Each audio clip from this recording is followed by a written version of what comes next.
ಸ್ನೇಹಿತರೆ ನಮಸ್ಕಾರ. ಈ ಪೆನ್ಡ್ರೈವ್ ಪ್ರಕರಣದಲ್ಲಿ ಪ್ರಜ್ವಲ್ ರೇವಣ್ಣ ಅಕ್ಷರಶಃ ಲಾಕ್ ಆಗುವಂತಹ ಎಲ್ಲ ಲಕ್ಷಣಗಳು ಕೂಡ ಕಾಣಿಸ್ತಿದ್ದಾವೆ. ಈಗೇನೋ ವಿದೇಶದಲ್ಲಿ ಹೋಗಿ ಅಡಗಿ ಕೂತಿದ್ರೆ ಇದು ಸೇಫೆಸ್ಟು, ನನ್ನನ್ನು ಅರೆಸ್ಟ್ ಮಾಡೋಕ್ಕೆ ಸಾಧ್ಯವಿಲ್ಲ, ನಾನು ಇರೋಷ್ಟು ದಿನ ಇಲ್ಲೇ ಆರಾಮಾಗಿ ಇರ್ಬೋದು ಅಂತೇಳಿ ಏನೋ ಅಂದ್ಕೊಂಡಿದ್ದಾರೆ. ಆದರೆ ಅದು ಅಷ್ಟು ಸುಲಭ ಅಲ್ಲ ಅನ್ನೋದು ಸ್ವತಃ ಪ್ರಜ್ವಲ್ ರೇವಣ್ಣಗೆ ಗೊತ್ತಿಲ್ಲ ಅಂತೇನಲ್ಲ. ಸಹಜವಾಗಿ SIT ಹಿಡಿಲೇಬೇಕು, ಎತ್ತಾಕೊಂಡು ಬರಲೇಬೇಕು ಅಂತೇಳಿ ನಿರ್ಧರಿಸಿದರೆ ಅದೇನು ಹೆಚ್ಚು ದೊಡ್ಡ ಕೆಲಸ ಏನಲ್ಲ, ಆರಾಮಾಗಿ ಎತ್ತಾಕೊಂಡ್ಬರ್ತಾರೆ. ಆದರೆ ನೋಡೋಣ ಅನ್ನುವಂತಹ ಕಾದು ನೋಡುವಂಥ ತಂತ್ರವನ್ನು ಅನುಸರಿಸ್ತಿದ್ದಾರೆ. ಜೊತೆಗೆ ರಾಜಕೀಯವಾಗಿಯೂ ಕೂಡ ಇದು ಒಂದು ರೀತಿಯಲ್ಲಿ ಬೇರೆ ಬೇರೆ ಲೆಕ್ಕಾಚಾರಗಳನ್ನು ಹೊಂದಿದೆ ಅನ್ನೋದರಲ್ಲಿ ಎರಡನೇ ಮಾತೇ ಇಲ್ಲ. ಇದರ ಜೊತೆಗೆ ಪ್ರಜ್ವಲ್ ರೇವಣ್ಣ ಅದು ಯಾವಾಗ ಈ ಪೆನ್ಡ್ರೈವ್ ಪ್ರಕರಣದಲ್ಲಿ ಸಿಲುಕಿಕೊಂಡ್ರೋ, ಈ ರಾಸಲೀಲೆಯ ಮಂಚದಾಟದ ಕಾಮಕೇಳಿಯ 2900 ಹೆಚ್ಚು ವಿಡಿಯೋಗಳಲ್ಲಿ ಈ ಪ್ರಜ್ವಲ್ ರೇವಣ್ಣ ಇದ್ದಾರೆ. ಆ ಎಲ್ಲ ವಿಡಿಯೋಗಳನ್ನು ತನ್ನ ಮೊಬೈಲಲ್ಲಿ ರೆಕಾರ್ಡ್ ಮಾಡಿದ್ರು. ಅದು ಪೆನ್ಡ್ರೈವ್ ಆಗಿ ಹರಿದು ಹಂಚಲಾಗಿದೆ. ಈಗಾಗಲೇ ಸಾಕಷ್ಟು ಪೆನ್ಡ್ರೈವ್ಗಳು ವೈರಲ್ ಆಗಿದ್ದಾವೆ. ಇನ್ನೂ ಕೂಡ ಸಾಕಷ್ಟು ಪೆನ್ಡ್ರೈವ್ಗಳು ಇದ್ದಾವೆ ಅನ್ನುವಂಥ ವಿಚಾರ ಯಾವಾಗ ಬೆಳಕಿಗೆ ಬಿತ್ತೋ ಆಗ ಪ್ರಜ್ವಲ್ ರೇವಣ್ಣಗೆ ಒಂದಲ್ಲ ಎರಡಲ್ಲ ಸಾಲು ಸಾಲು ಶಾಕ್ಗಳು ಬಂದು ಅಪ್ಪಳಿಸ್ತಿದ್ದಾವೆ. ಈಗಾಗಲೇ ಹಲವು ಸವಾಲುಗಳನ್ನು ಪ್ರಜ್ವಲ್ ರೇವಣ್ಣ ಎದುರಿಸುವಂತಹ ಸನ್ನಿವೇಶ ನಿರ್ಮಾಣ ಆಗಿದೆ. ಒಂದು ಕಡೆಯಿಂದ ಕೇಸು, ಮತ್ತೊಂದು ಕಡೆಯಿಂದ ಒಂದೊಂದೇ ಹೊಸ ಕಂಪ್ಲೇಂಟ್ಗಳು, ಇನ್ನೊಂದು ಕಡೆಯಿಂದ ತಂದೆಯ ಬಂಧನ, ಮತ್ತೊಂದು ಕಡೆಯಿಂದ ತಾಯಿಗೆ ಎದುರಾಗ್ತಿರುವಂಥ ಸಂಕಷ್ಟ, ಇನ್ನೊಂದು ಕಡೆಯಿಂದ ತಮ್ಮನ ಯಾವುದಾದ್ರೂ ಇದೇ ರೀತಿಯಾದಂತಹ ಹಗರಣಗಳಿದ್ದರೆ ಅದರ ಹುಡುಕಾಟ. ಇವೆಲ್ಲದರ ನಡುವೆ ಖಾಸಗಿ ಜೀವನದ ಮೇಲೂ ಕೂಡ ದೊಡ್ಡ ಹೊಡೆತ.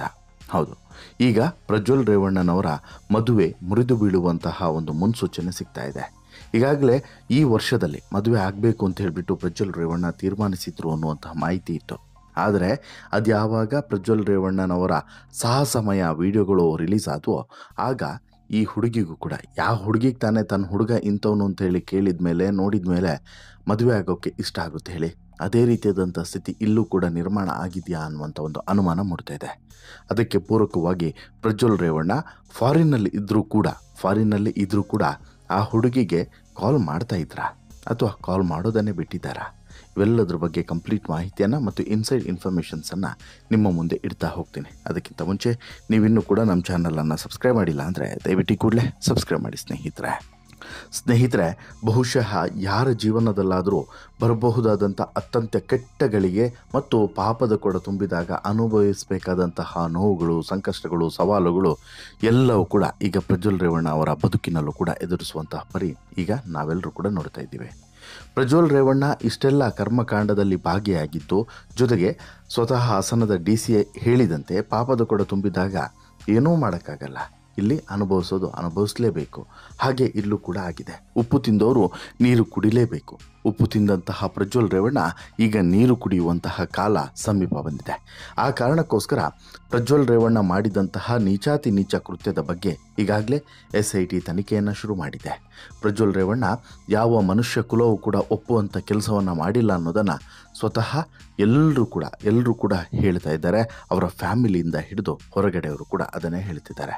ಈ ನಡುವೆ ಪ್ರಜ್ವಲ್ ರೇವಣ್ಣ ಇಲ್ಲಿ SIT ಬಲೆಗೆ ಬೀಳಬಾರ್ದು, ಪೊಲೀಸರ ಬಲೆಗೆ ಬೀಳಬಾರ್ದು ಅನ್ನೋಂಥ ಕಾರಣಕ್ಕೋಸ್ಕರ ಯಾವಾಗ ಈ ಪೆನ್ಡ್ರೈವ್ ವೈರಲ್ ಆಗೋಕ್ಕೆ ಶುರುವಾಯಿತೋ ಅದರ ಬೆನ್ನಲ್ಲೇ ಫಾರಿನ್ನಿಗೆ ಎಸ್ಕೇಪ್ ಆಗ್ತಾರೆ.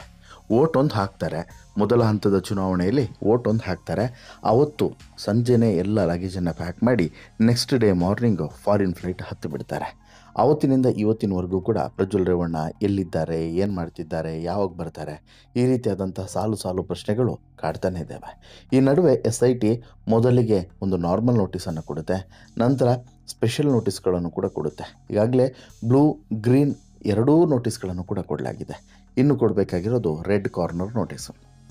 ಇದೊಂದನ್ನು ಕೊಟ್ಟರೆ ಪ್ರಜ್ವಲ್ ರೇವಣ್ಣ ಆಲ್ಮೋಸ್ಟ್ ಉಳಿಗಾಲ ಇಲ್ಲದಂತಾಗುತ್ತೆ, ಬರಲೇಬೇಕಾಗುತ್ತೆ. ಈಗಾಗಲೇ ಪ್ರಜ್ವಲ್ ರೇವಣ್ಣ ವಿರುದ್ಧ ಕೇಳಿ ಬಂದಿರುವಂತಹ ಆರೋಪ ಮತ್ತು ಪ್ರಜ್ವಲ್ ರೇವಣ್ಣ ಈಗ ಮಾಡ್ತಿರುವಂತಹ ಒಂದಷ್ಟು ತಂತ್ರಗಾರಿಕೆ ಇವೆಲ್ಲದೂ ಕೂಡ ಗಮನಿಸಬೇಕಾಗಿರುವಂಥ ಅಂಶಗಳೇ.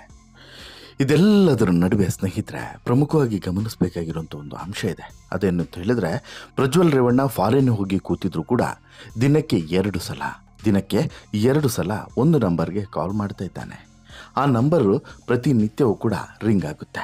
ಆ ನಂಬರ್ಗೆ ಪ್ರಜ್ವಲ್ ರೇವಣ್ಣ ಎಲ್ಲೇ ಇದ್ದರೂ ಏನೇ ಮಾಡ್ತಿದ್ರು ಅದರ ಅಪ್ಡೇಟ್ಸನ್ನು ಕೊಡ್ತಾ ಇದ್ದಾನೆ. ಆ ನಂಬರ್ ಬೇರೆ ಯಾರ್ದು ಅಲ್ಲ, ಪ್ರಜ್ವಲ್ ರೇವಣ್ಣ ಮದುವೆ ಆಗಬೇಕು ಅಂತ ಹೇಳಿ ನಿರ್ಧರಿಸಿದ್ದಂತಹ ಹುಡುಗಿಯ ನಂಬರ್. ಹೌದು, ಒಂದು ಮಾಹಿತಿಯ ಪ್ರಕಾರ ಪ್ರಜ್ವಲ್ ರೇವಣ್ಣ ಇದೇ ವರ್ಷ ಮದುವೆ ಆಗಬೇಕು ಅಂಥೇಳಿ ಅಂದ್ಕೊಂಡಿದ್ರಂತೆ.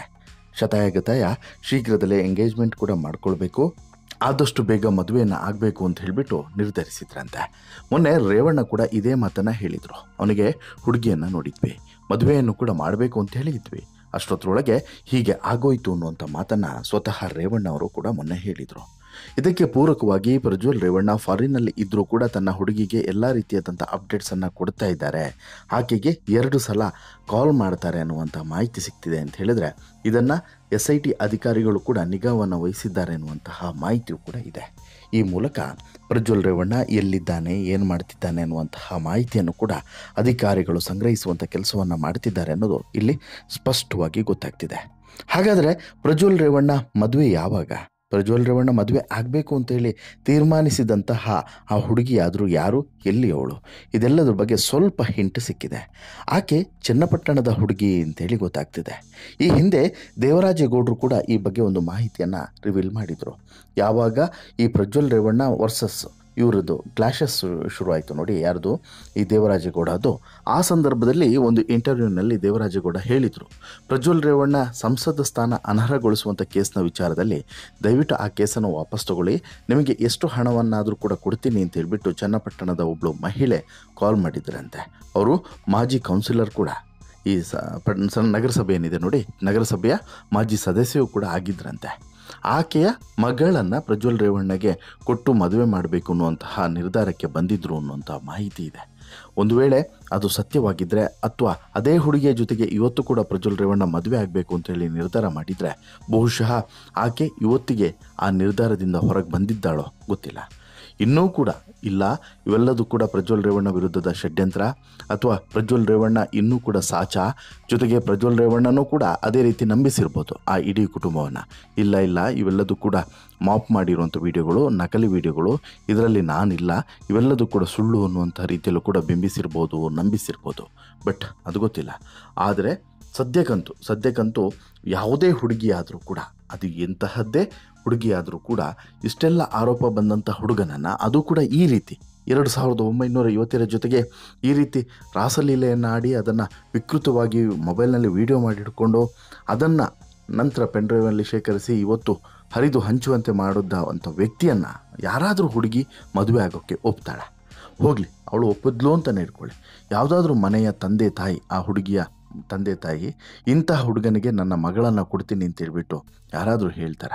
ಹಾಗೇನಾದರೂ ಹೇಳಿದರೆ ಆ ತಂದೆ ತಾಯಿಗೆ ಏನು ಅನ್ಬೇಕು ನಾವು, ಅಲ್ವಾ? ಹೀಗಾಗಿ ಈ ಮದುವೆ ಈಗ ಬಹುತೇಕ ಡೌಟು ಅನ್ನುವಂಥ ಮಾಹಿತಿ ಸಿಗ್ತಾ ಇದೆ.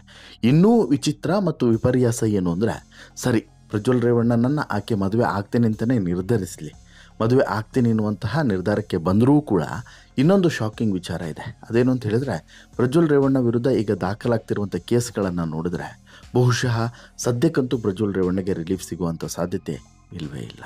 ಅದರಲ್ಲೂ ಕೂಡ ಈಗಾಗಲೇ ದಾಖಲಾಗಿರುವಂಥ 3 ಕೇಸ್ಗಳು ಒಂದು ಕಡೆ ಆದರೆ, ಇನ್ನಷ್ಟು ಮಹಿಳೆಯರು ಬಂದು ದೂರು ಕೊಡಿ ಅಂತ ಹೇಳ್ಬಿಟ್ಟು SIT ಅಧಿಕಾರಿಗಳು ಸಾಂತ್ವನ ಕೇಂದ್ರವನ್ನು ತೆರೆದು ಅಲ್ಲಿ ಒಂದು ಹೆಲ್ಪ್ಲೈನ್ ನಂಬರನ್ನು ಕೂಡ ಇಟ್ಟು ಇನ್ನಷ್ಟು ಕೇಸ್ಗಳನ್ನು ಬರುವಂತೆ ಅಥವಾ ಆಗಮಿಸುವಂತೆ, ಇನ್ನಷ್ಟು ಜನರು ಬಂದು ಕೇಸನ್ನು ಕೊಡುವಂತೆ, ಯಾರು ಸಂತ್ರಸ್ತರಿದ್ದಾರೆ ನೋಡಿ, ನಿಜವಾದಂಥ ಸಂತ್ರಸ್ತರು, ಅವರು ಬಂದು ದೂರನ್ನು ಕೊಡಿ ಅಂತ ಹೇಳ್ಬಿಟ್ಟು ಮನವಿಯನ್ನು ಮಾಡ್ತಾ ಇರುವಂಥದ್ದು. ಅವರೇನಾದರೂ ಒಂದು ವೇಳೆ ಇದೇ ರೀತಿ ಬಂದು ದೂರನ್ನು ಕೊಡ್ತಾ ಹೋದರು ಅಂತ ಹೇಳಿದ್ರೆ, ಪ್ರಜ್ವಲ್ ರೇವಣ್ಣ ಮದುವೆ ಆಗೋದಲ್ಲ, ಜೀವನ ಪರ್ಯಂತ ಇದೇ ಶ್ರೀಕೃಷ್ಣನ ಜನ್ಮಸ್ಥಾನದಲ್ಲಿ ಪರ್ಮನೆಂಟಾಗಿ ಇರುವಂಥ ಪರಿಸ್ಥಿತಿ ಬಂದರೂ ಕೂಡ ಅಚ್ಚರಿ ಇಲ್ಲ.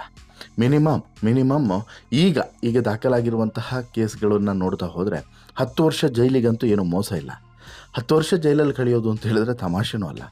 ಒಂದು ವೇಳೆ ಬೇಲ್ ರಿಜೆಕ್ಟ್ ಆಯಿತು ಅಂತ ಹೇಳಿದ್ರೆ ಪ್ರಜ್ವಲ್ ರೇವಣ್ಣ ಕತೆ ದೇವರೇ ಕಾಪಾಡಬೇಕು. ಈಗ ಮಾಡಿದ್ದುಣ್ಣೋ ಮಹಾರಾಯ ಪರಿಸ್ಥಿತಿಯಲ್ಲಿ ಈ ಪ್ರಜ್ವಲ್ ರೇವಣ್ಣ ಇದ್ದಾರೆ. ಹೀಗಾಗಿ ಪ್ರಜ್ವಲ್ ರೇವಣ್ಣಗೆ ಈಗ ದೊಡ್ಡ ತಲೆನೋವುಗಳು ಬಂದು ಅಪ್ಪಳಿಸ್ತಿದ್ದಾವೆ. ಒಂದಾದ್ಮೇಲೆ ಒಂದು ಶಾಕು, ಒಂದಾದ್ಮೇಲೆ ಒಂದು ಬರಸಿಡಿಲು ಬಂದು ಅಪ್ಪಳಿಸ್ತಿದೆ. ಇವೆಲ್ಲದಕ್ಕೂ ಕೂಡ ಯಾವಾಗ ಮುಕ್ತಿ ಸಿಗುತ್ತೆ ಅನ್ನುವಂತಹ ಚಿಂತೆಯಲ್ಲಿ ಪ್ರಜ್ವಲ್ ರೇವಣ್ಣನ ಇಡೀ ಫ್ಯಾಮಿಲಿ ಇದೆ ಅನ್ನೋದು ಮಾತ್ರ 100ಕ್ಕೆ 100 ಸತ್ಯ. ಆದರೆ ಕರ್ಮದ ಫಲ ಎಲ್ಲಿ ಹೋಗುತ್ತೆ ಅಲ್ವಾ?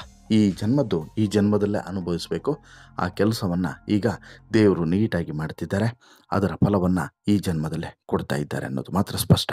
ನಿಮಗೇನು ಅನಿಸುತ್ತೆ ಸ್ನೇಹಿತರೆ ಈ ಎಲ್ಲ ಬೆಳವಣಿಗೆಗಳ ಬಗ್ಗೆ? ನಿಮ್ಮ ಅಭಿಪ್ರಾಯ ಏನು? ದಯವಿಟ್ಟು ಕಮೆಂಟ್ ಮಾಡಿ ತಿಳಿಸಿ. ಜೊತೆಗೆ ಈ ಸ್ಟೋರಿ ಇಷ್ಟ ಆಯಿತು ಅಂತ ಹೇಳಿದರೆ ಲೈಕ್ ಮಾಡಿ, ಶೇರ್ ಮಾಡಿ, ಚಾನಲ್ಗೆ ಸಬ್ಸ್ಕ್ರೈಬ್ ಆಗೋದನ್ನು ಮರಿಬೇಡಿ. ಧನ್ಯವಾದ.